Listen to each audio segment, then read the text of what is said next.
इस दुनिया में ऐसे बहुत लोग मिलेंगे जो कहेंगे बेटा खूब तरक्की करो, खूब आगे बढ़ो, पर यकीन जानना सच कड़वा है, कोई भी नहीं चाहता कि आप उनसे ज्यादा तरक्की करो या उनसे ज्यादा आगे बढ़ो। एक वक्त था जब मंत्र चला करते थे, शक्तियां थी ना जुबान में, नियतें साफ थी, भगवान से लौ जुड़ती थी। पाजी एक वक्त था जब मंत्र चला करते थे, फिर एक वक्त आया कि तंत्र चलने लगे, फिर एक वक्त आया जब यंत्र चलने लगे, अब कलयुग है, अब षड्यंत्र चला करते हैं, अब नियतों में खोट है एक दूसरे को लेके। इसलिए मैं कहता हूं कि समाज का फैसला कोई फैसला नहीं होता, समाज ये देखता है कि आप करते क्या हो, उस हिसाब से फैसला करता है।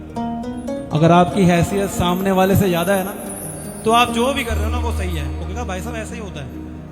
और अगर आपकी हैसियत सामने वाले से कम है, तो आप अच्छा काम भी कर रहे हो ना, वो कहेगा नहीं नहीं ऐसे नहीं होता, वो कहीं ना कहीं टिप्पणी आपको करता रहेगा। पर परमात्मा का फैसला, भगवान का फैसला भगवान का होता है। वो ये नहीं देखता कि आप करते क्या हो, वो हमेशा ये देखता है कि आप सोचते क्या हो। आया दर तेरे गुना बख्श